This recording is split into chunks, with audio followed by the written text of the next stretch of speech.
Connecting the dots, connecting his guests to the world, creating more connections. Welcome to The Connection. Meet your host, author, coach, Air Force veteran, Jay Miralles.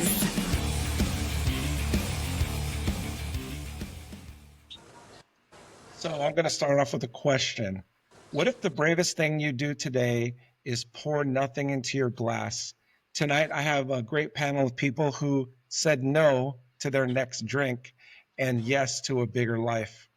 With that being said, I'm going to introduce them all one by one, and they're going to give you a little bit about themselves, a little bit about their journey, their sober journey, but we're going to cover a lot today, and I'm going to start with Tammy.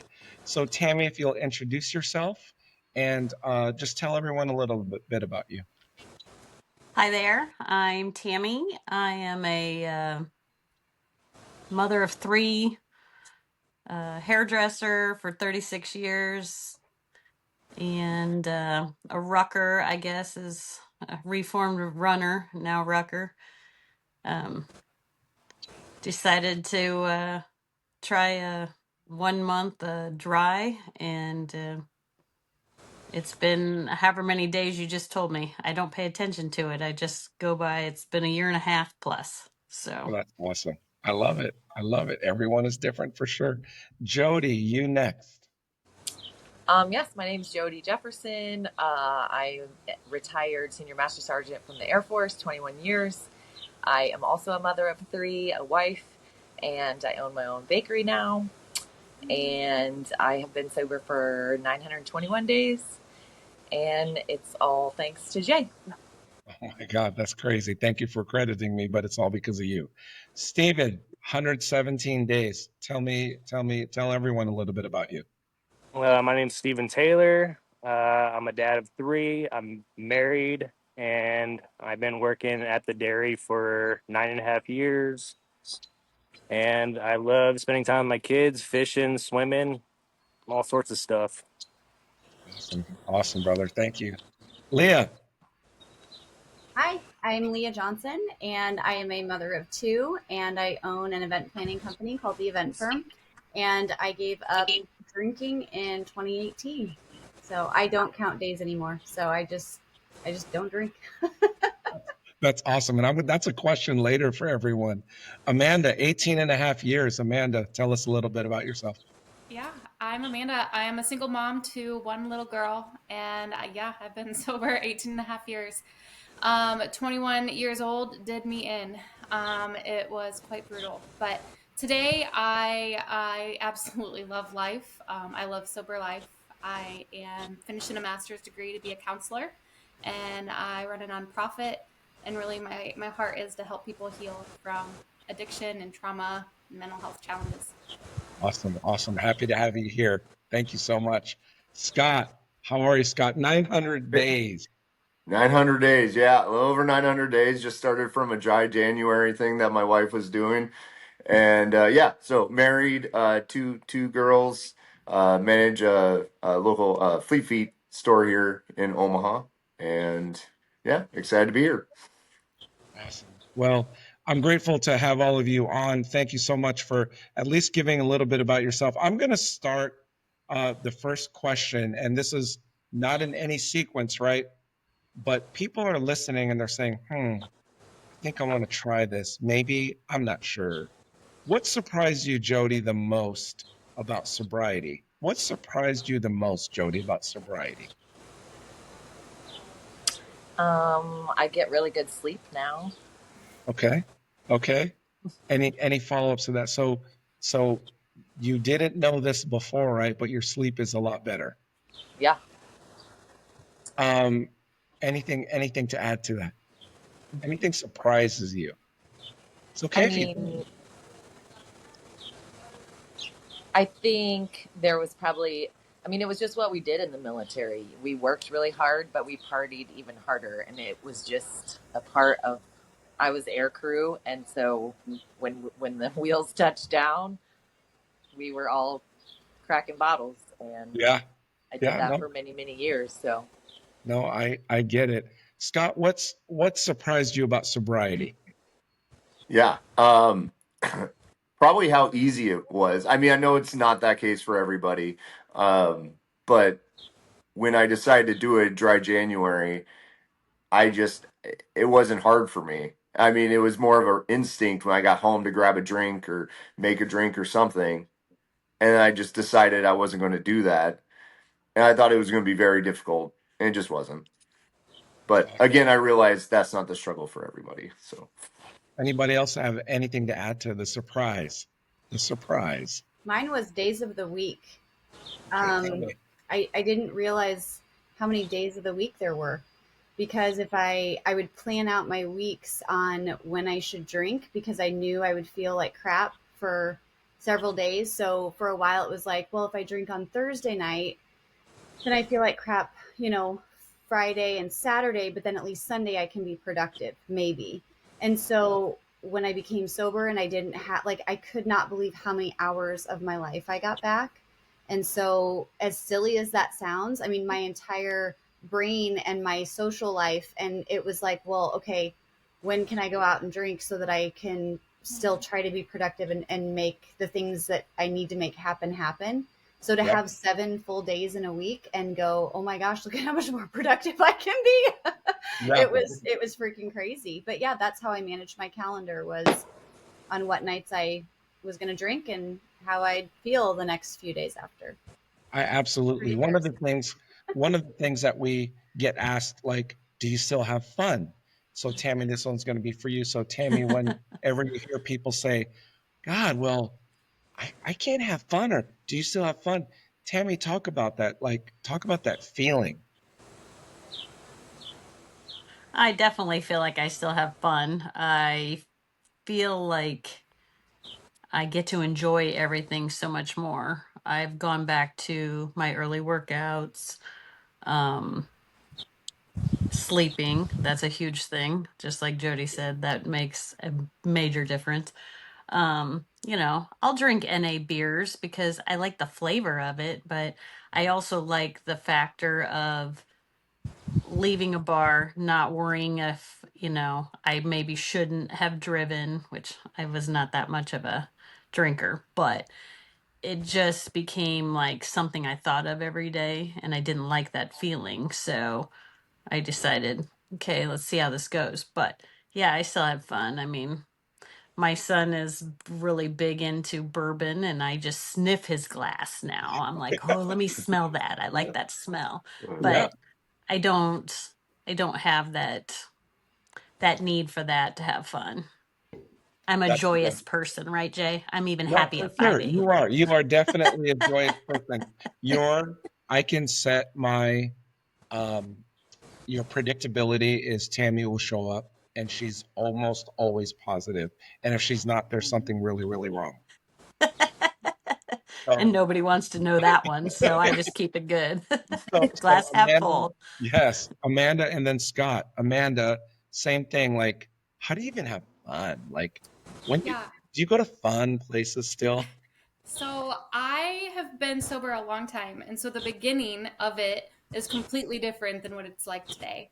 And so I started drinking when I was 15 and I stopped at 22. And there was a lot of chaos.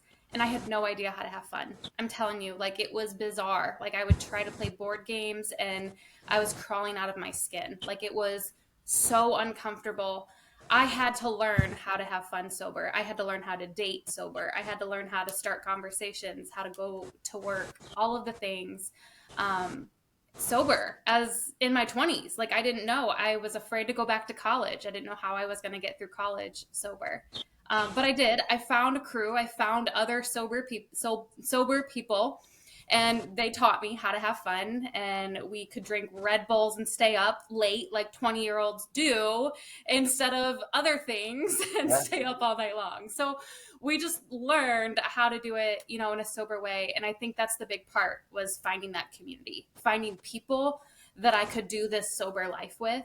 Now, today, I can go anywhere. Like, I am just me. I show up with my full authentic self, and some places I don't want to go. It's just not my vibe, and I know that too. Like, I don't go to the bar. It's just not for me.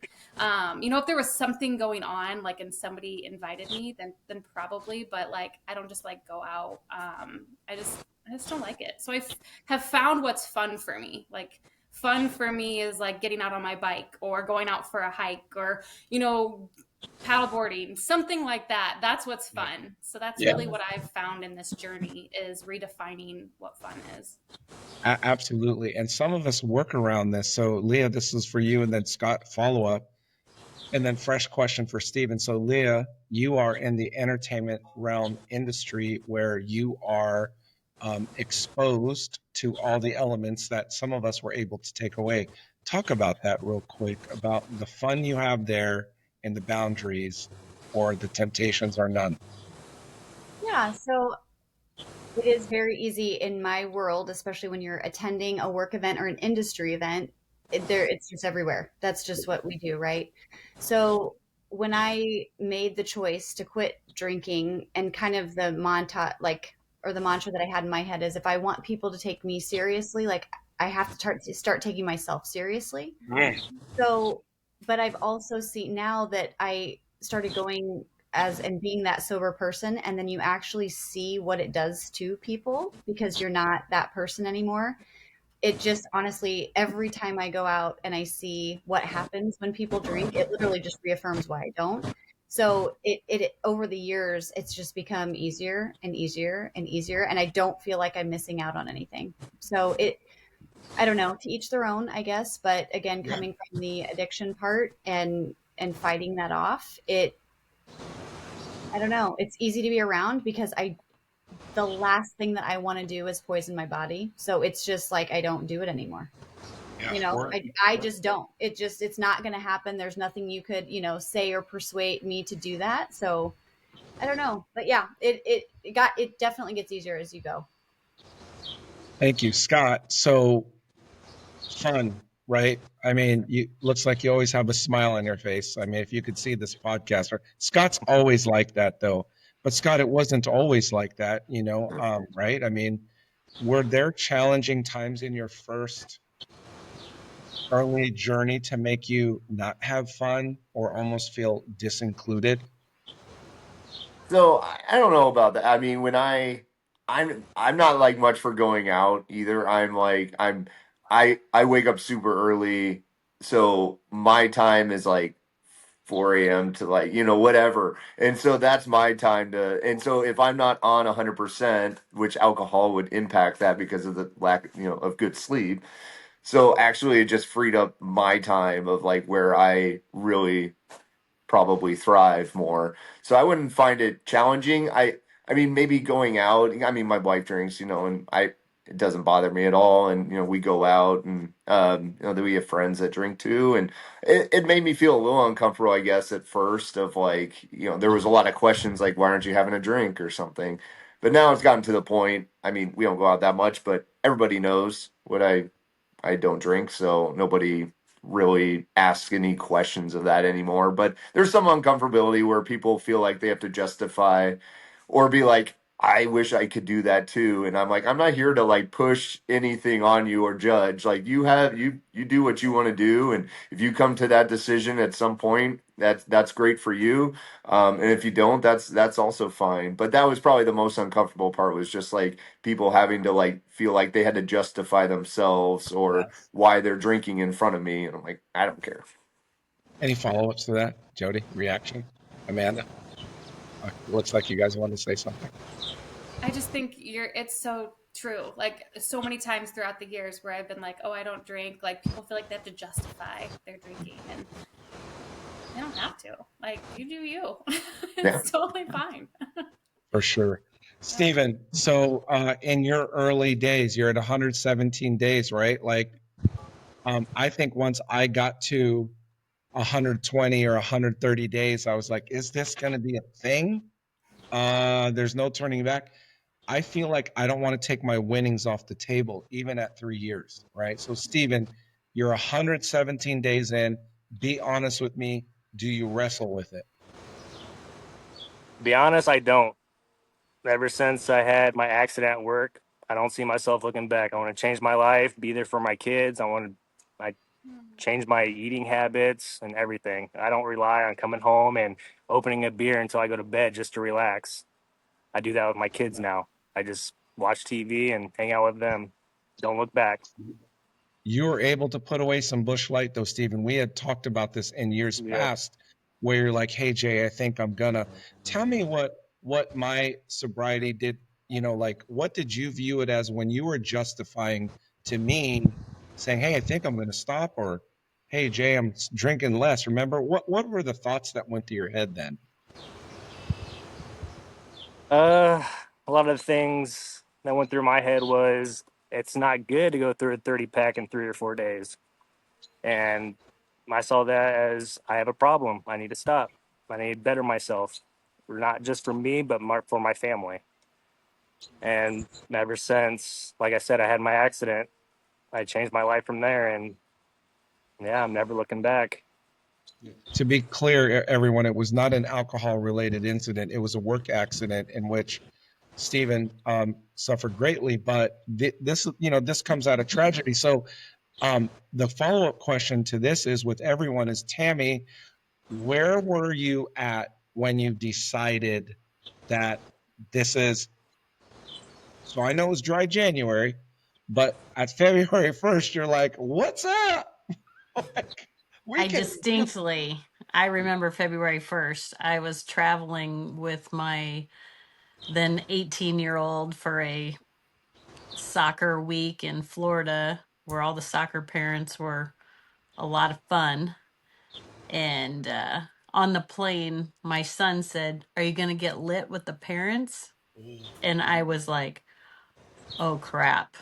And I was like, and that just hit me like way harder than I ever thought would. And I was like, I don't think I want my kid to be thinking of me like that. And not that I had ever done that, just to be, but there were plenty of soccer parents, whatever, that had those experiences when they had been traveling. But I was the only adult going to be with him. I felt like I needed to be the responsible one. I didn't need my teenager thinking that I was a party child. So that turned into, no, I'm probably not going to drink today or tomorrow. And then pretty soon the whole week had gone by. And then I'm like, oh, crap, I went past dry January. Well, and I like a good challenge, so it just kept going. And now I can't lose. So here I am. Yeah, I love it. Jody, then Amanda, same questions. And I'm going to go through the Jody. You stopped one day because what's crazy is I've done a podcast with you before where you had wine, and this was years ago, right? Yeah. And you seemed completely functional to me then. You know what I'm saying? I But drank a you know what I lot mean? that night just to be comfortable enough to be on camera with you. So let's talk about that. Jody just said she had to drink a lot to be on camera that night. You don't like these kind of things, do you, Jody? I mean, she doesn't like to speak in public. She doesn't like to be center of attention. But Jody, 921 days sober. When did you know? When did you receive clarity that like this is what I'm gonna do? So I remember the last night that I drank, my neighbor was over. Their whole family was actually over, and her and I stayed upstairs and watched a movie. I don't know what we were watching, but I remember drinking that night. My husband and her husband and the kids were downstairs watching a different movie. And I mean, it was nothing out of the ordinary to just drink, And so but for years, I prayed every night for God to help me to quit drinking. Um,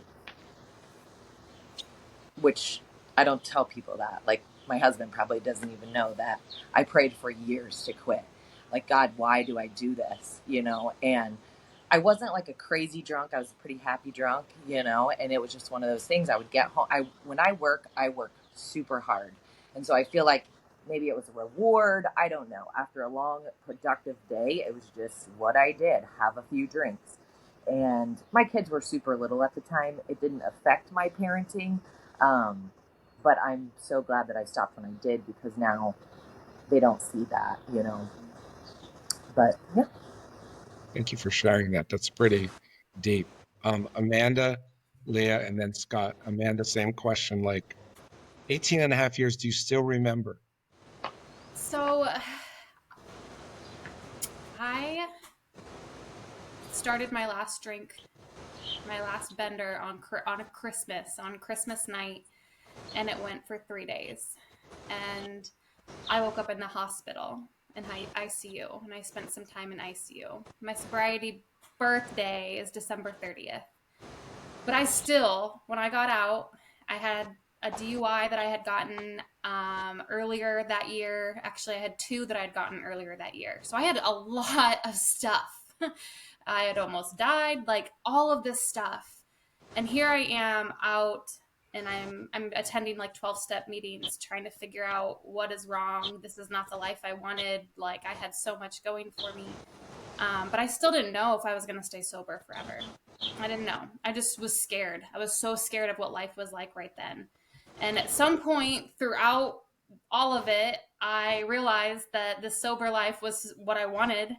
And I don't know when. I don't remember exactly when that switch happened, when it went from something I had to do to something I wanted. Because for a long time, it was like this, I had to. Like, I was going to end up, dying or something if I didn't. And now, like, I don't know when, but at some point in the last number of years, it became something where it's like, there's no other way. Leah, kind of like what you were talking about, like, it's not an option. Like, this is the way I live my life today, and I wouldn't have it any other way. To piggyback off Amanda, like, you get scared. Like, I had friends that were just a few years older than me that died from drinking, and it was like, oh my God, like, that could be me in a few years.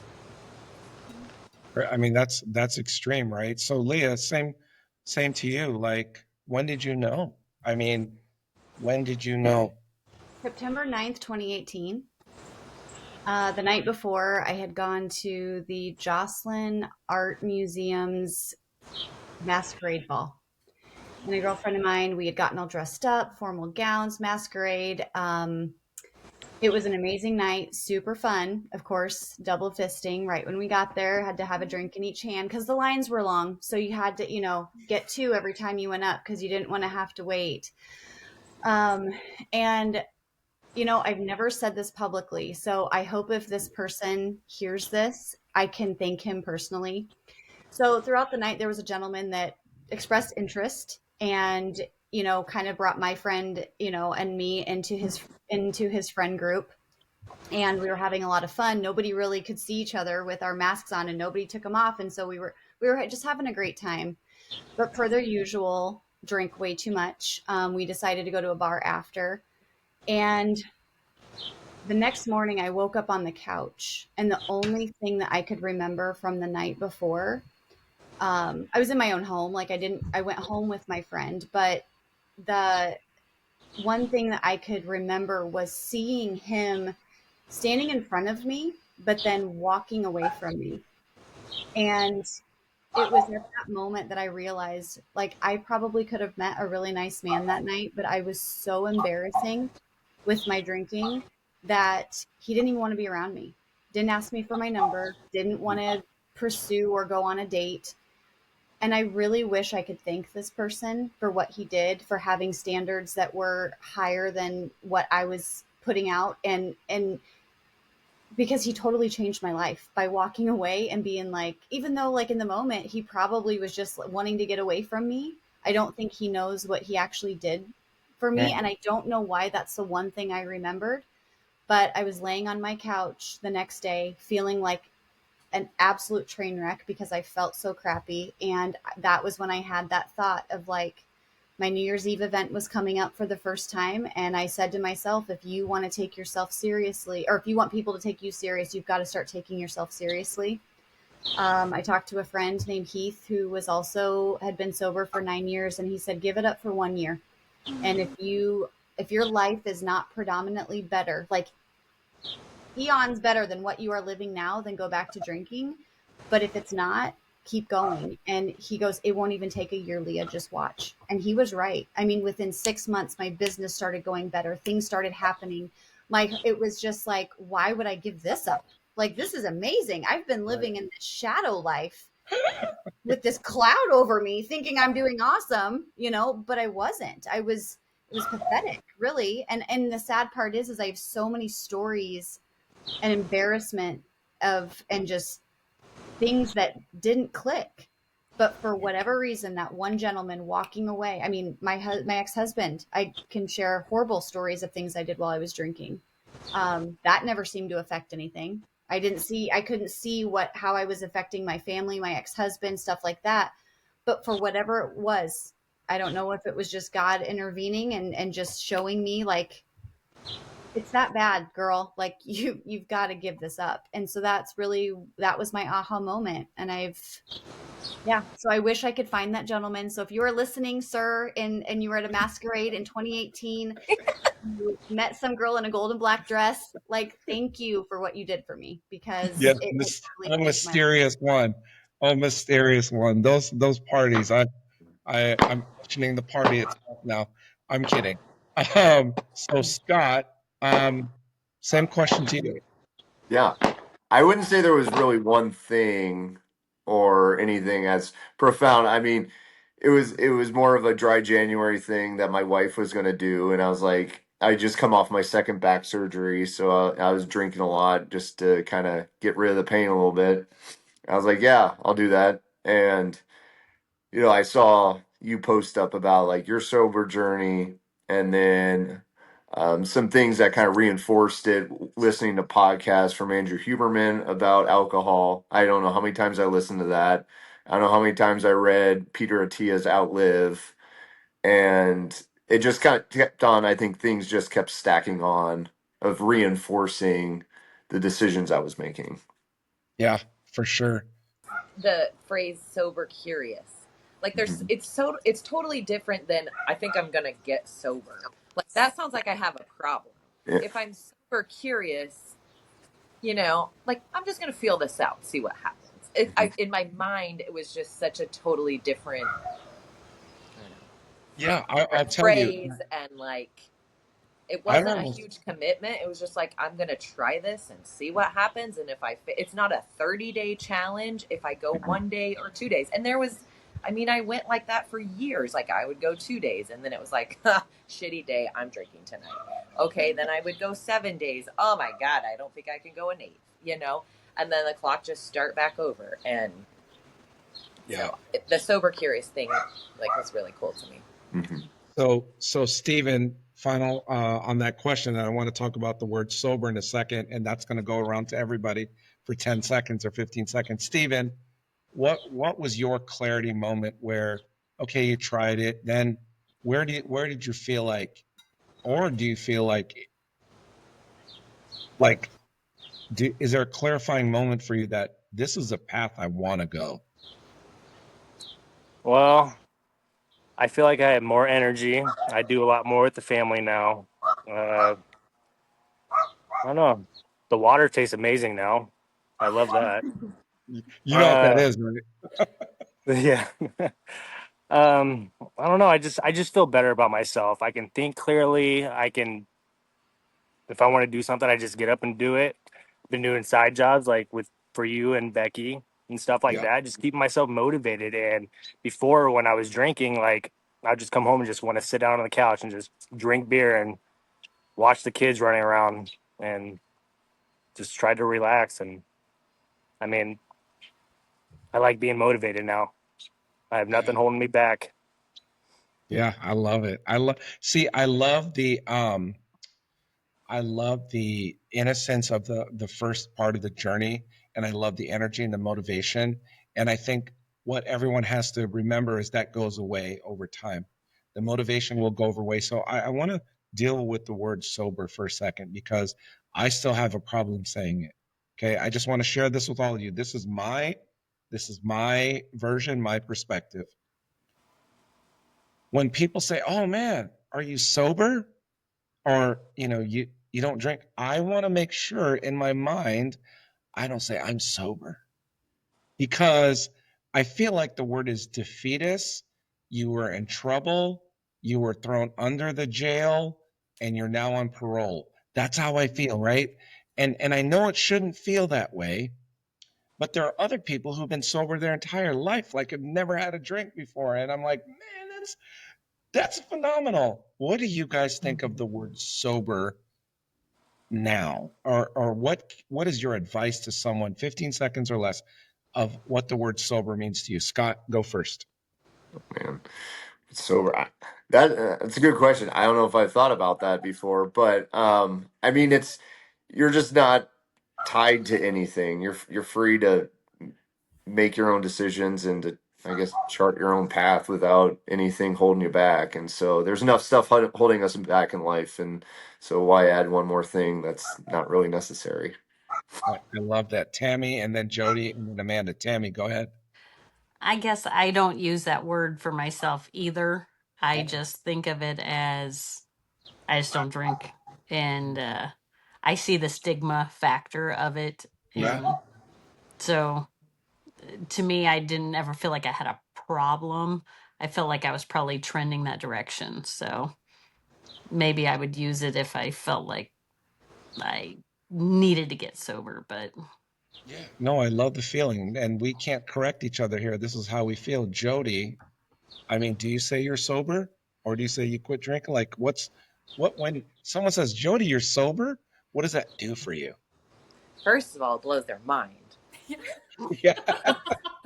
And then second of all, I mean, it's kind of a trend right now, right? I feel like it has been for kind of the last year. Like talking to Zach from Lucky Bucket, he's like, "Yo, you and all your sober friends making my sales, to go down." I'm like, sorry. So it is kind of trendy right now. Which, I mean, alcohol is all around us. Like you can't drive down the street and not see a billboard or a bar sign, or it's at the checkout counter everywhere you go, that little mini bar, it's everywhere, and you don't notice that. I didn't notice it as much when I was drinking, but now that I don't drink, I'm like, oh my god, this stuff is just in your face all the time.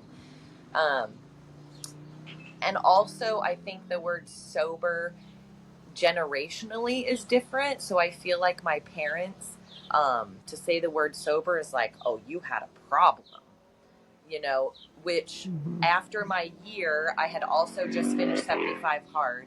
And so I made this long post about, how great it feels and the benefits and all this stuff. And I remember feeling so proud of myself, but I know for sure my dad didn't say anything.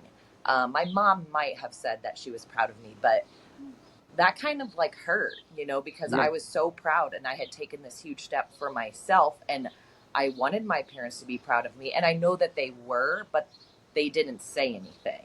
And so that was kind of like, because it was just a taboo subject in our household. My parents weren't big drinkers. And to hear someone say that they were sober meant they had a problem, and so We're going to go more into relationships and reactions here after, but I do like where you're going with that. Amanda, sober, don't drink. Like, what's the word do for you? Honestly, it brings me a lot of questions. Like if other people say sober, like I want to know, what do you mean by that? Because different people have different under like definitions of what that means.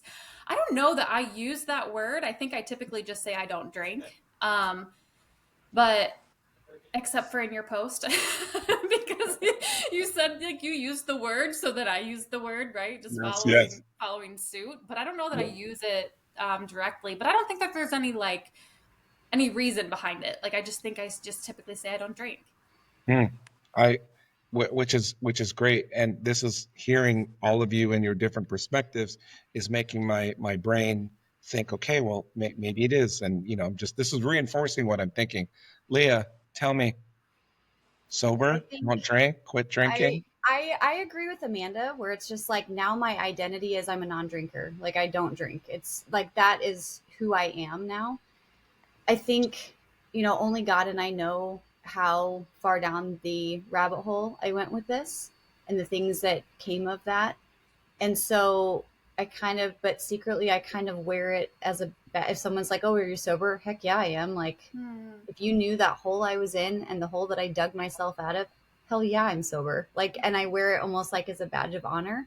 But Yeah. at the same time, that's almost between me and God. Like, I wouldn't put that out there to anybody else. I'm just, it was a long crawl out of hell to get myself to where I am today. And so, yeah, I feel very proud of it. I'm not ashamed anymore, but I had to go through the whole baptism thing to get rid of all of that shame and stuff. We can talk about that another time. But yeah, I just think I identify as a non drinker now, and I more or less see it as a slight badge of honor. I love it. I love it. Steven, 117 days in, right? Like, what does 118 even look like? What are people Uh, thinking? You know? I still feel like a newbie, but I haven't really done much where people would ask me for a beer or anything or whatnot. But yeah, I mean, I feel free being sober. Yeah. Hmm. Hmm. Would you use the word if someone offered you a drink? Do you say, no, I'm sober? Or do you say, no, I don't drink? Like, what is your first reaction? Whatever flows out of my mouth, probably either one. Yeah. Yeah. No, that's crazy. I mean, I want you guys to know I've never discussed this with anybody. Not a professional, not a counselor, not my friend. Like I've never asked like, hey Jody, do you use the word sober? Like I really prepared for tonight's episode, and here's what I want to tell you some of the preparation. Beverage alcohol volume, the top 20 markets is 2% below pre-pandemic 2019. So 2% less sales, with another 2% drop in 2024. Okay. Specifically, US beer volumes are down 3.5%, spirits are down 3%, and wine is down 4%. So think of that, right? In the global scheme of things, that's a lot of alcohol not being purchased. And I can tell you now that I go places, and let me ask you this, when you go to the restaurant, this is a good question, and you're going with someone who does drink, right? And or a significant other or a friend, you know, does part of you judge? And I want you to be honest with me, not judging on them, but judging the establishment for going, they pull out a whole menu and they showed you this whole list and they make it sound so amazing. Like, what does it make you feel like when you see someone almost tricked or, oh gosh, I guess this is normal for me to do? Scott, what's your reaction when you see someone drink in the restaurant? Yeah, I mean, I don't know. I would say something that is really interesting is like the non-alcoholic options or something. If you wanted to just have like an NA, and it's like, no, I guess I'll just have water and it's fine. But it seems like more places, I guess, are having more of those options. Um, but yeah, I mean, I probably, I mean, you said be honest. I mean, yeah, you kind of you can't help but judge a little bit Yeah. because mannerisms change over the course of however many drinks you have, and you pick up on all those little Yes. changes that Yeah. happen. Yeah. People talking louder and just not maybe, and all those little things that socially just become like a little bit more uncomfortable. So you're just kind of like, you don't want to judge, but you just also like, it's just, you can't help but like make those observations. Um, I don't know. It's yeah, but it does seem like the restaurants obviously want you to have that. And I still think there's something is can be special about two people sharing a drink together. There's like it's like breaking bread, and like having a meal together. Like my wife and I are going to Napa this weekend. I Okay. don't Oh, plan on fun. drinking, but we're going to Napa for her 40th. And so like I hadn't put any pressure on myself if I wanted to have a drink out there and share a glass with her. I don't think I will, because I don't really have any interest. But I do think there is something special about sharing something. It could be a meal or a drink with somebody. It doesn't have to be getting drunk, but there is something special about it, I still think. So then Tammy, to you next. So I'm going to say this, right? Like, hey, it's an $80 meal or a $140 bill. Okay. And you ate the same amount of stuff, but you had the Flusy Malusi that was like $30 and it comes out on fire and they serve it at your table. Like, Tammy, judging, not judging. Be honest with me. Or like, what does that make you feel like? Well, I'm just thankful that my bill is cheaper. I will admit that. I do get judgy for the lack of NA things. And those mocktails, bleh, that's just gross Bad. stuff, you know. Seriously. There's just no I don't even go there. But I try to explain that to my family. I'm not judging. I don't care if you want to drink. We're kind of at a half and half right now. My daughter quit at 22. Um, Wow. about a year and a half before I did. She thinks I'm copying her. Good. True. Good. Good. But Hey, if yeah, you are, that's yeah. great. But Pocket Perfect. platter, dirty water. it's made that a little bit easier because then there's somebody else, not drinking, and obviously I have a 19-year-old still, and so, we're kind of like 3 and 3 at this point. I love it. But yeah, I don't judge them, and I try to say, hey, and they don't care. They're gonna drink if they want to drink anyways. But Awesome. um, yeah, I'm just thankful that I don't make an ass of myself, I guess, is probably I love it. it. So Jody, Jody, you're pretty outspoken, right? Like, hey, you're out with a couple, maybe you, David, and another couple or friends, and then everyone on their side orders alcohol, and they're like, let's just split the bill. Like, no, Oh yeah, we ain't hell splitting the no. bill. Pay for your, you Nope. know what I mean? No, Jody, what's your reaction? Like, how Oh yeah, I do don't you judge even other drink? people that want to continue to drink. I mean, that I did it for so many years that people are in different phases of their lives. Like, so I don't judge at all. My husband barely drinks anymore. He never drank a lot anyway. Um, but now, like, if we're out, he doesn't drink at home ever. If we're out, he always orders like big fruity drinks with umbrellas. And they used to always give him the whiskey and me the fruity drink. And I was like, oh no, he's big, burly man. That fruity drink is his. I'll take the whiskey, thanks. Um, That's funny. That's funny because what we think, right? And the masculinity, the femininity, the whole customary stuff and who gets what.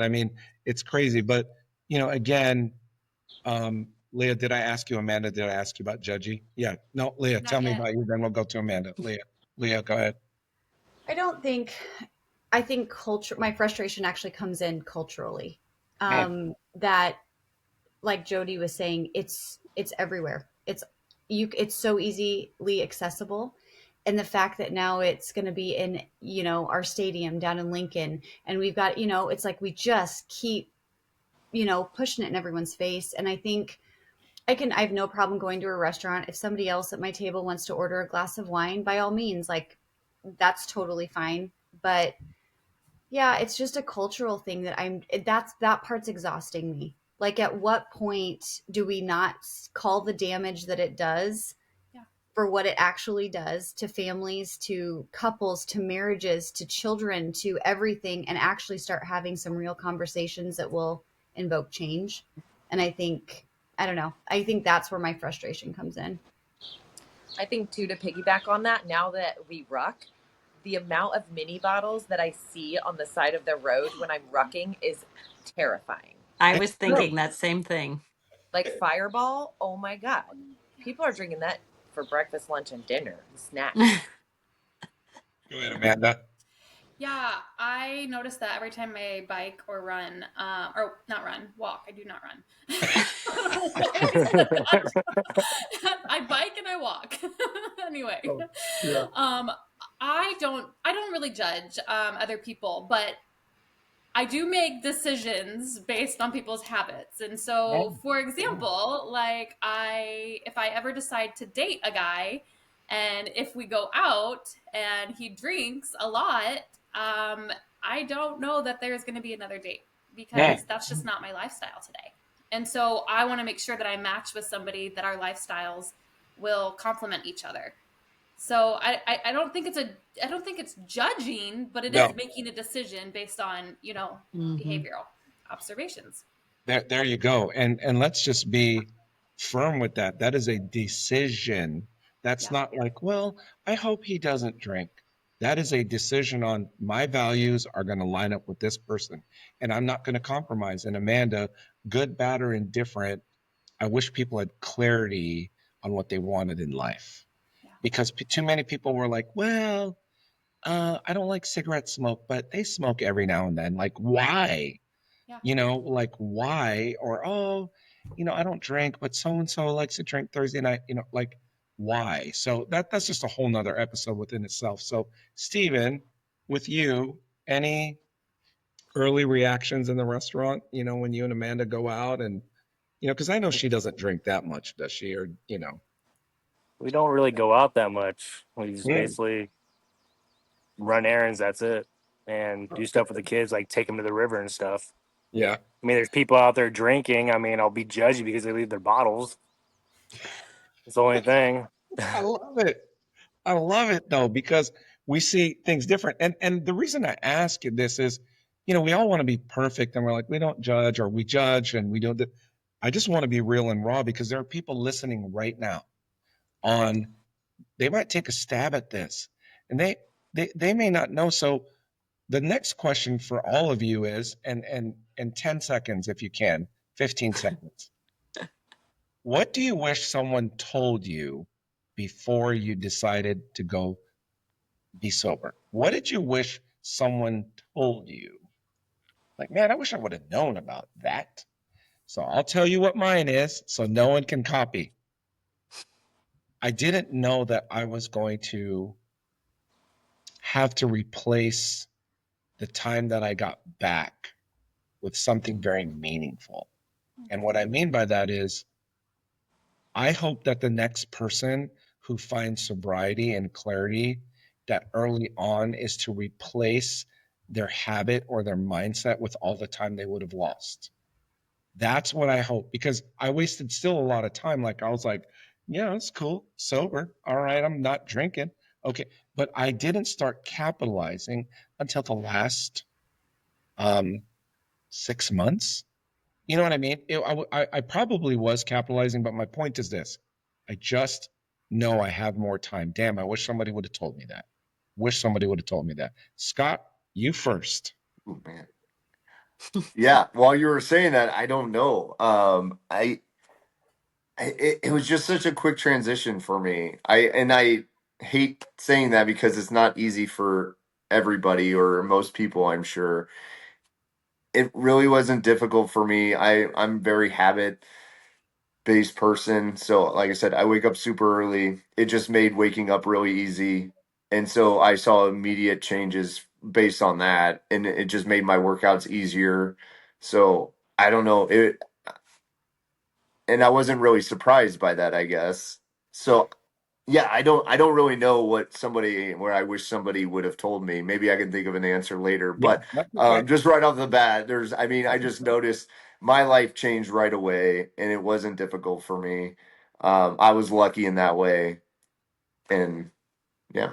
Cool. Listen, we're all gonna have different answers. Tammy then Jody. Tammy, what do you wish someone told you? I feel like Scott as well, but I wish I would have realized that it was that much easier. Um, I Right. put off doing 75 hard because I was like, well, I don't want to give up alcohol for 75 days. But once I did, I was like, oh.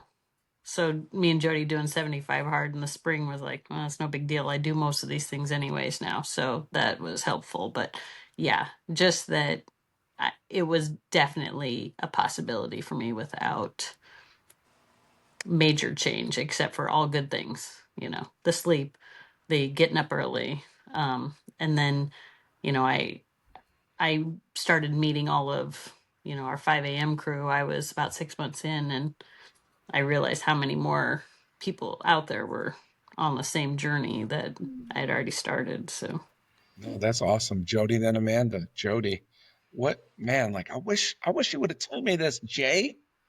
Like, what? Like. Oh, hold on, you're on mute here. Go ahead. You're good. I don't know. I mean, I Nothing save really. a ton of money. Yeah, yeah. I wish someone would have told me how much money I would save according yeah. to And I, my. yeah, According, my app tells no, me. no. But yeah, like you said, talking about replacing that time.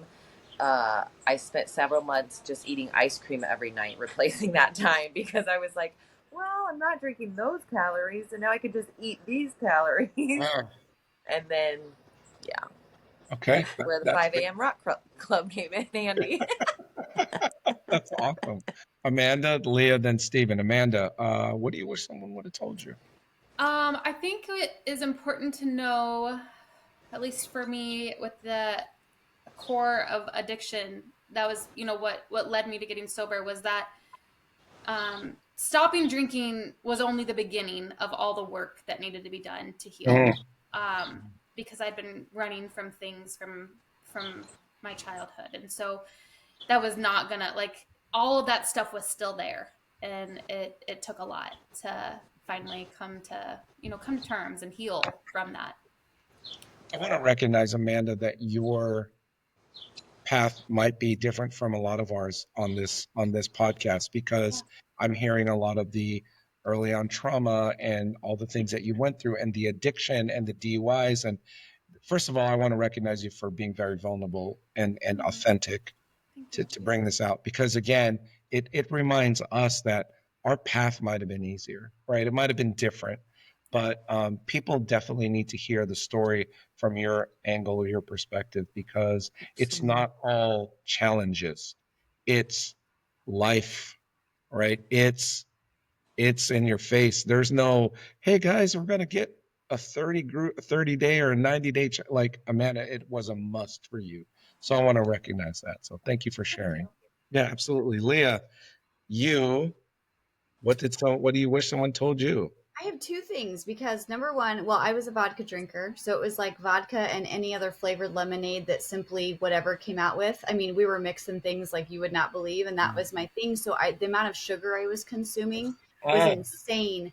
And so I remember sitting there one day going, "Oh my God, I just want to eat like a whole box of Krispy Kreme." Like, but I had no idea that that was related to me removing all that sugar. Like, it was just those massive sugar cravings. So that was crazy. I had no idea that was a thing.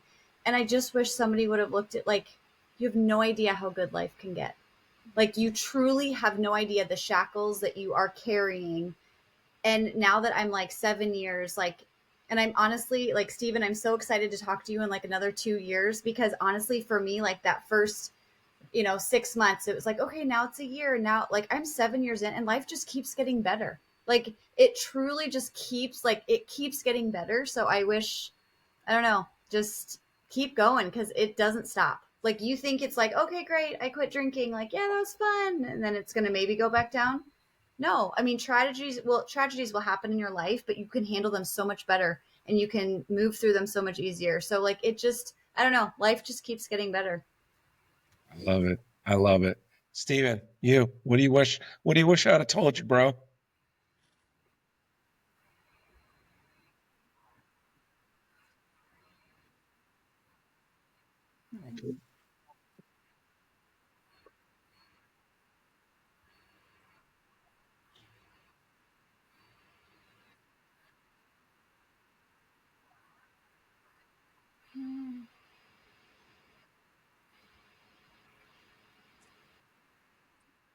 Yeah, you sure did.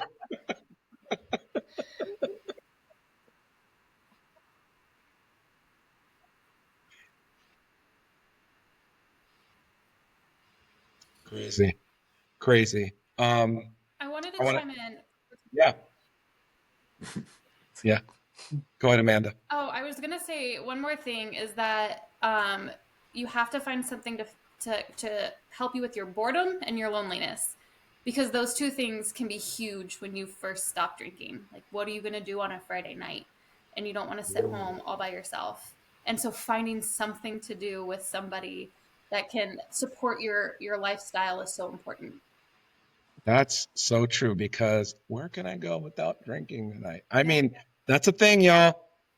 And I That's would a avoid thing. certain situations when I first quit. Like I knew going to Nebraska Brewing Company, I couldn't go. Like the summer, I was like, oh my God, what am I going to do when I can't have like a cold beer out on the deck after I cut the grass? Like that's what I did. How am I going to get through this? You know, and so then it was like buying the NA beers and having them available in case I felt like that's what I needed. And then eventually, after a few months of not drinking them, it was like, okay, I'm over this. And I'll have one now when we go to the brewing company. But now I can be in that situation and not feel like I want to be having that type of fun. Okay. We're gonna pepper this. Okay. So I am the bartender that can serve you any NA option in the world. You're at a wedding, you're at a dinner, you're at a bar, wherever. And I say, Tammy, what do you have? What is it? Probably a Blue Moon NA or a Mango Cart NA. Mango cart NA. Okay, Jody, how about you? I would say probably the hop water from Hot Nebraska. water. Okay. Steven, Bush Light NA. Busch Light NA. Okay, Scott. Man, I don't know, I've had Heineken Zero. That's tastes pretty good. So Okay. That one's a good. yeah. So I'm gonna disrupt the pattern. For me, it's a Coke Zero. It's like a guilty pleasure for me. It's not even the NA option. It's like, give me a Coke Zero, because here's why. I would rather have a Coke Zero for $2.99 than have a mango hop cart for $13.60. You know what I'm saying? It sounds crazy to me, but I am like trying to rebel against the system now. Leah, how about you?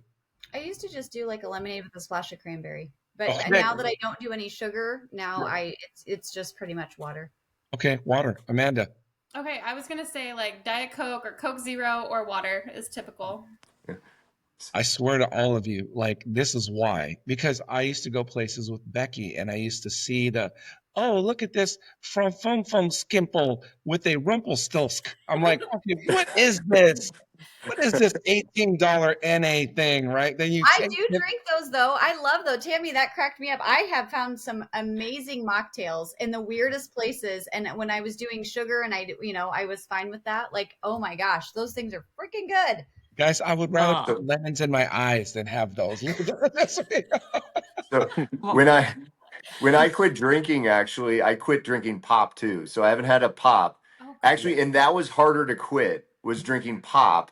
So I quit drinking alcohol in that January, and then within like 2 weeks, I had like maybe three Coca-Colas because I would have one Coca-Cola a day. That was like my thing, and I would get headaches from not drinking Coke. Mm, And so it was harder for me to quit drinking pop. But after that 3 weeks, I haven't had a pop since. Yeah, I haven't had a pop in Yeah, since 2021. So yeah. I don't Nine do years pop for me. or caffeine or alcohol. Oh, no caffeine. I definitely do caffeine. Now I just mix sugar, so Yeah. okay. I'm just Well, dwindling the list down. there's three more questions here, and then we're going to wrap up. And these are got to be rapid fires as much as you can. Okay. So, Tammy, what did hmm you feel that you're most afraid of losing when you quit? Or what did you, was it, social rejection, loss of identity, fun? Like, what did you feel most afraid of now that you are not going to have alcohol even tomorrow? What are you most afraid of? Oh, I guess I thought I wasn't going to have as much fun with it was more family settings. I work so much that I'm not gonna go out too much. I mean, my fun is 5 a.m. with my ruck club and then standing behind my chair for 12 hours. Yeah. Um, so uh, no, I guess I was worried that probably my kids would be rejecting of hanging with us, but them Yeah. no, everybody still loves me. I think Good. so. Good. Well, I'm there. So, I mean, that's Ah, important for someone who's listening right now. Someone's listening right now going like, God, I don't want my friends to change. I don't want to, whatever it is, it's going to change. Jody, what were you most afraid of losing when you quit? Was it comfortability? Was it like, oh gosh, before I get in front of this group, I got to take one back? Like, what is it? Yeah, probably fun. And I mean, I don't like crowds. I don't like being the center of attention.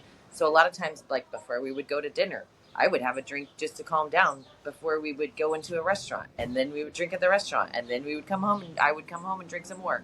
And so I think the fun of like, oh my God, this is going to be so boring. So yeah, just not putting myself in those situations until I knew I was strong enough to be able to go and have fun. And yeah, now I have a great time when I go out. No, absolutely. So, Steven, how about you? What did you think you were going to miss, or what are you sometimes missing most now? What are you afraid of losing? Honestly, I don't know. I don't really have an answer to that question. I mean, everybody's That's been fair. No, so that's okay. supportive about it. Good. Yeah, I think that's important, and everyone's different. I remember some of my friends like, "What's wrong with you? Did you get in trouble? Are you in debt? Like what? Like what? Did you say in debt? Like what? Did you get arrested, Scott? What do you fear of missing or losing? Yeah, so I mean, I said a few minutes ago, we're going to Napa. My wife's 40th. We've had this plan we had planned on going when she turned 30, and she was pregnant, so we decided to push off to 40. So, I mean, I'm nervous. Not that I'm going to like drink or not drink. It's more that I'm going to be too worried about like wanting to please or like, letting her down or letting the experience down. Now, maybe not letting her down because she's very supportive, but letting the experience down. And because we're going to this special place, obviously known for its vineyards, and we're doing wine tasting, where she will, and we're going to the vineyards and everything. So, I mean, right now I have nerves of going and not of because I'm going to have a drink. It's just that, yeah, I'll I miss want out her to have a on good time. an experience. So here's what I can tell you, Scott. And Hmm. I just went to Kentucky last year, Mm. and the Bourbon Trail, right? Like, You like your bourbon? Where you oh my did? God, and I still buy it, right? I still buy bourbon. I have 200 Yeah. bottles. I don't know why. That's a whole nother podcast. But Scott, I want to assure you of one thing. You can make the experience elevated for her by enjoying watching her, telling her how special she is, how special the moment is. You don't have to apologize about not drinking. You don't have to say, sorry, babe, I'm not. You just need to tell her, describe it to me, like, hey, tell me, and I'm telling you, Scott, part of me felt like that when Becky was sampling. We went to 3 different distilleries. These are bucket list items, right? Hmm. I felt so out of place there. Everybody was like, oh, and the guy said, hey, are you, and at Angel's Envy, I'll never forget this. He's like, hey, buddy, are you not drinking? He said it so quiet. He goes, hey, buddy, are you not drinking? I said, nope, not drinking. He goes, he moved the glasses aside and he brought me more chocolate. I mean, that was an ultimate flex. Like, he saw that and he Hmm. wasn't like, well, buddy, what are you doing here? Like, it's in your head. It's Hmm. in your head, and however people react, you won't be able to control. But what you can control is how you guide and experience it with your wife, her joy, her happiness, right? And it's going to be incredible. So, Yeah. so I'm excited too, but yeah, also just that nervous. nervous. Yes, Yeah. absolutely. Fair. I'm glad you said that. Amanda, Okay, I'm gonna get vulnerable. I think what I still am to this day, like scared about, is like meeting. Like I'm single. I'm not dating right now, but the day that I decide to date again is finding somebody that aligns with my lifestyle. Like as you get older, the dating pool gets less appealing. So yeah, it's hard anyway, and I'm not like trying to be like weird or anything. It's just true. Like it's like, man, am I going to be able to find somebody that appreciates and that lives a similar lifestyle that's not, The answer is inundated. yes. What's that? I said the answer is yes. Um, And I'm going to calm that fear for you, girl, because I'll tell you, I went on plenty of dates where it was like, oh, I'm just going to have a lemonade with a splash of creamer. Are you sure you don't want vodka in that? No, thank you. Like, I'm good. But I will tell you, the men that I have dated have actually, they love that about me. They love that they could take me to their company parties and I don't humiliate them, or that when I go to meet their friends, like, I'm a good representation of who they are as people. Like, and now I get more compliments on that than I ever did when I was drinking. So sorry to interrupt you, No, but it's I promise you, God will bring that person to you, and he will love that about you, and it will be something of value that you bring to the table that other girls that are out partying, and not doing that, they, you'll find him. I promise. I love that. I love this little community of 7 people right now. No, I mean, here's what I'll tell you all is this is I'm doing this selfishly, I'm launching a movement for sober people here in Nebraska, and that's what this first let's go. whole sober, I mean, seriously. And here's why. Guys, I still feel socially awkward when I walk into a situation and they have drinks. I'm not going to lie and say it doesn't affect me. It affects me. And it doesn't make me go, "Oh God, I I just want one." It makes me feel like, okay, I'm going to get ready to explain that I still have that posture. Are they going to accept me? Oh my God, here goes this gal. She's all drunk. Here goes this guy. He's all lit up. I have to still go into my head with that. I'm sure I'll get over it, but you have to know this. I grew up a DJ in a nightclub. Mm. I saw people steal, lie, and cheat for a drink. I saw drinks in people's laps as they were driving. And secretly, I want to be pulled over by a cop right now. And I want him to say, "So, when's the last time you had a drink?" I want to be like, 3 years ago, sucker. I can't wait. But guess what? The police aren't coming for me. That it's I haven't been pulled over in such a long time. Not that I want to, but I'm almost proud to say, officer, I don't drink, but I'll blow on the little whistle thing right now, whatever that thing is, right? Like whatever. Let's jump to it. I'm not doing the ABCs. I want the breathalyzer right now. Like that's what I want to do, and it's such a freeing it's so freeing. So um, let me ask the next question here. This is crazy. Isolation or changing of your friends. 15 seconds. Tammy, have your friends or the people you hung around changed?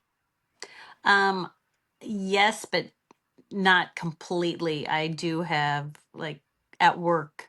I had a girlfriend that we would typically like end of the day, one night a week when she was there, be like shots, and we'd do a butterscotch shot. Not that it was anything exciting, but I do like butterscotch, so I'll just replace that with some chips. But you know, she was upset at first, like, "You're kidding me. Oh my God, what are we gonna do?" And then it became, "I am so proud of you." And now I can see over time that she's tamed it down. And I feel like she's probably decided that kind of in similar, like, okay, maybe this is getting too much. And maybe I'm gonna, and I can see a difference in her completely. And so and my other girlfriends, are like, good for you. One's allergic to everything, so she didn't drink half the time, anyways. And so, uh, That's yeah, crazy. No, it's I appreciate that. Jody, I'm going to go to you. How about you? Yeah, my friend circle changed a lot when I retired from the military, which those were most of the people I spent my time drinking with anyway. So that was probably helpful. Um, I still, like, one of my best friends lives on the East Coast and she still drinks. So when I go see her, she can't believe that we used to finish bottles of whiskey in Korea because we didn't feel like carrying it to the next country. And we're like, well, we'll just finish it tonight. We'll make it through the meal tomorrow. It'll be fine. Um, so yeah, she still can't believe it. But so yeah, my friend group has just changed and I'm my authentic self That's to awesome. whoever I'm around. I love it. I love it. Amanda and then Scott. Amanda, Scott, then Leah. Amanda. Yes, my friend group is entirely different, but I will say it's been 18 and a half years and I've lived in multiple different cities. So there's other contributing factors too.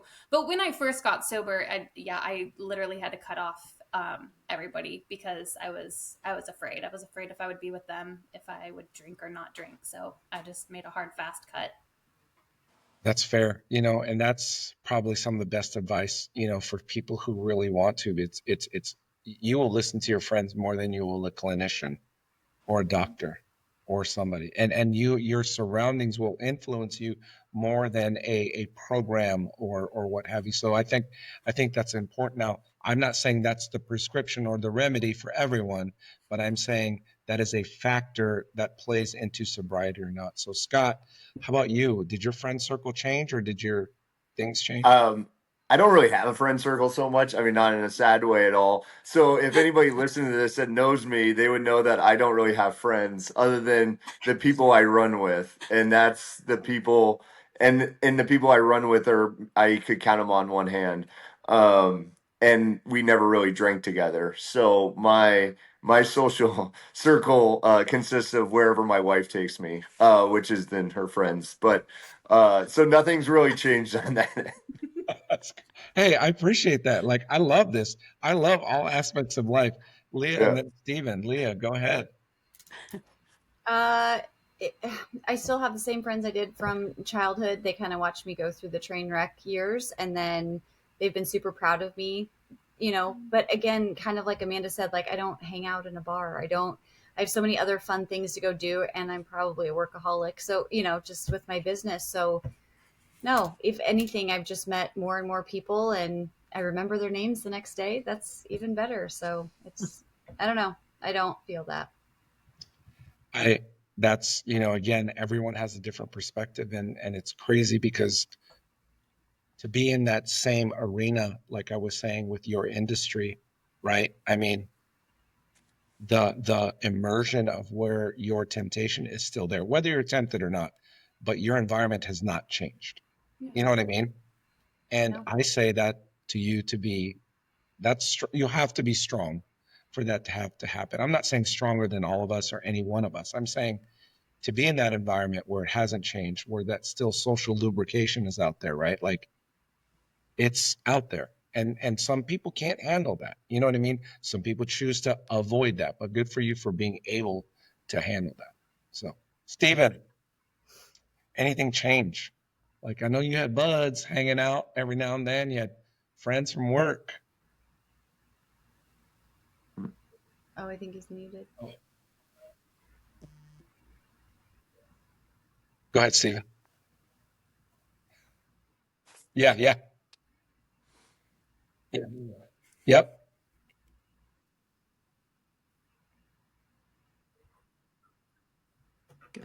Got it. I think your cricket phone is struggling a little bit. Your flip phone there. No, it's all good. All right. This is parting shots. Okay. So two parts.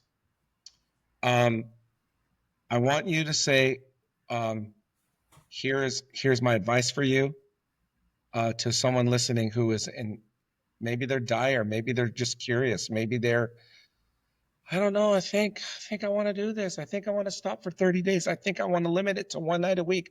I think I want to stop drinking in front of my kids. Like, whatever it is, I applaud and commend everyone for even just wanting to limit it, right? Because they can't all be like you, and you, and you. So a little bit of advice, and what's better in your life. Okay. So if it was me, I'm going to give the first example. A little bit of advice is have a have a place, have people that you respect and admire, or that are available to you to talk through this, because you'll take it. I will take advice from them faster than I take advice from anybody else. I can say to all of you here, like, I admire all of you, right? I know all of you on varying degrees, but if I can be honest, I am I am more I'm better for having this hour and 15 minute session, because it is validating me. So what's better for me? I've been able to have clear visions and clear um, thoughts and clear. I've been able to create more things than I've ever been able to create before. And I thought alcohol was my creativity drug. I thought it was my drug of, man, this is going to make me really loose and come up with ideas, where it was just inhibiting me. So, Tammy, I'll let you go first. Tammy, a little bit of advice and then what's better? And then we'll wrap it up. I would say my biggest advice is make it a little challenge for yourself. That's how I roll. I need something, a goal to achieve, and set it to where you don't think you're going to fail. And then when you hit your goal, then go a little longer, a little longer. And if you set yourself up for success, you're much better chance of getting through to the other side, I guess, if for lack of a better term. But Yeah, it doesn't have to be forever. It could be for one day. no, For yeah. one day. Yeah, I like that. And what's better for you, Tammy? What's What's better? Yeah, what's better? I'm just proud of myself, I guess. I feel better, and if I can inspire one other person, even if it's not from this, it's something else. I mean, I'm fortunate to have a lot of people who follow what I do and, are nice to me, complimentary to me or whatever. That just pushes me to continue on my journey. And my journey's for myself, but it is nice to hear good job, or, I'm proud of you, or whatever it is, happy Love it. things. No, I love that for sure. Lost track. Did I ask Jody yet? Jody, did I ask you yet? Okay. So my advice would be things that Jay says to me all the time. Just start, and then don't overthink it. Like that's what I did for too many years. Like I said, I prayed and I prayed and I prayed every night. Like why? But then the next day I would just be in my own head and I would make up an excuse like, oh, I'm just going to have a drink tonight. I'll start this tomorrow. And so just start. And like Tammy said, then challenge yourself. Go another day. Go another day. And then once you get enough days built up, you're like, oh, I'm not ruining this now. It's too hard to start back over again. Yeah. True.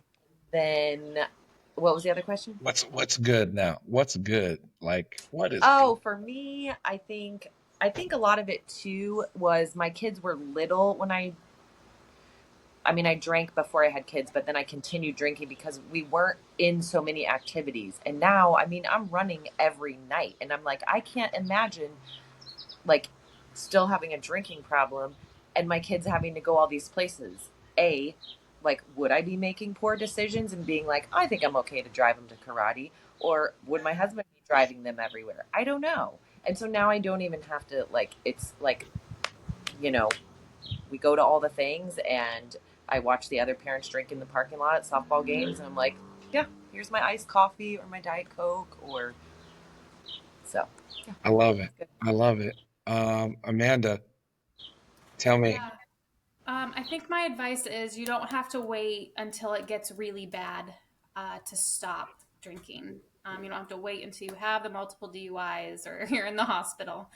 If you're questioning it, then reach out to somebody. That if you're watching this podcast, reach out to Jay, reach out to somebody, and start asking questions, because having that person to talk to as you get started makes a world of difference, not doing it alone.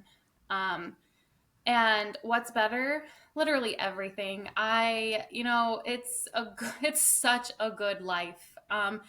I can't blame alcohol or drugs for that matter on anything. So I have to take responsibility for all my stupid decisions, but that means I get to learn from them. And it's a really, really good way to live life. Awesome, awesome. So anything additional to add? What's really good now, Amanda, in your life? What's really good? I mean, it's so good. I love being a mom. It's amazing, and I'm back in school to be a counselor, and it's almost like it's all come full circle. And if I didn't have the experiences that I had before, I wouldn't have this now. And I'm living in my purpose, and that's what's good. Like I can be proud of who I am today. For sure. I mean, when I hear the word you go through what you grow through, like I see you. I Yeah. see you. And you can tell someone and sit across from them and say, listen here, Bill, don't tell me I don't know. Right? Like, Yeah. don't tell me I don't know. And then you say, Bill, I'm going to add $30 onto this session or 30 minutes onto the session, whatever. But you need to hear my story. So thank you. It is full circle. Yeah. It is full circle. Thank you. Thank you so much. Leah. Yeah, I'm just going to pass. I think what Heath said to me about give it 1 year. Just do a test run, right? Like, see for yourself. And if your life's not predominantly better than it is, then go back to drinking. But I think once people start, it's so good with that. Like, you want to tell everybody. I can't tell people because then they get frustrated or like, oh, you think you're so. No, I don't. It's just so good without it. Like, just try it. Like, just give it a try. Give it a dry run for a month, a year, and you'll be shocked. And I think, yeah. And obviously, if you can't tell, like, I don't know. I love life. And it's remembering all the things and not going to a concert and not really remembering how it was or how you got home or, like Jay, there was so much of that. I can't tell you guys how many concerts I should have just bought the ticket or not bought the ticket and sat in the car and just listened to my radio in my garage because I couldn't remember the concert anyway. I think that's a subscribers so much only. money. So much money. That's a behind the scenes subscribers podcast. Patreon. Oh. Yeah, Patreon. yeah. That's Anyway, that yeah, episode for private subscribers. Just Thank try you. it. I love it. No, I can tell you love life. Scott, you're the last here. Advice, and then what's good? Yeah. Yeah. So I am, and this comes down to like my running, everything I do, I'm very process oriented, but I worry about like, I try not to think about the big picture. I just think about the next step. Think Frozen, take the next best step or something. And so like when I would get into my routine years ago, all I would do, like say at nighttime, I would set out my clothes. Those clothes didn't mean anything. It was just I was setting up my clothes. I would set my alarm. That alarm didn't mean anything. It was just an alarm I was setting. When the alarm got off, I just shut it off and got up without the expectation of anything. So I never thought too far ahead of anything. It was just do that next thing and don't think too far ahead because it'll seem overwhelming. So I think the same thing can be said about if you're thinking about not drinking, don't try to think too far. And some people are going to think differently, like the year that worked for Leah, and there's going to be different people that's going to be maybe overwhelming for them, like, oh my gosh, how am I going to do a year? Just make the right decision. When like I would get home, instead of grabbing a beer out of the fridge, I would just grab a LaCroix, and or I would just go inside and say hello to my kids. And so you just do the next right thing, and you stack those on top of each other, and before you know it, you've created habits, and you don't really think about it then. Scott, you writing a book, The Next Right Thing. That's a book, my friend. That's a book, yeah. So, oh gosh. I wish I had shirts that say bougie, not boozy. Like those are gonna be good, right? Like those that will catch fire. Black shirt, it says bougie, not boozy. Would you guys wear that if I had one of those? Oh yeah. Yeah. Maybe hats. Well, I just want to say, all of you, I don't take this for granted. The insight that you gave me on my journey of sobriety is pretty awesome. You don't get this perspective, and to line all of you up on a particular day, sacrificing your time away from family on a Sunday night, I'm grateful. But my life is better because I've had this conversation with all of you. So with that being said, everyone will have their contact information on the bottom here. You can reach them out on social media, these people. But at the end of the day, they have given you a real look inside their lives. Please share, subscribe, or like. And I thank all of you for making a difference for one more day. Appreciate you guys. Thank you, Jay. Thanks for tuning in to The Connection. It's been a fantastic journey exploring stories, insights, and inspirations that bridge our lives. Remember, every connection has the power to transform. Please subscribe, rate, and review. Your feedback keeps us going. In this connected world, let's make meaningful connections that enrich lives. Now, signing off until next time. The Connection. Keep connecting and let's go.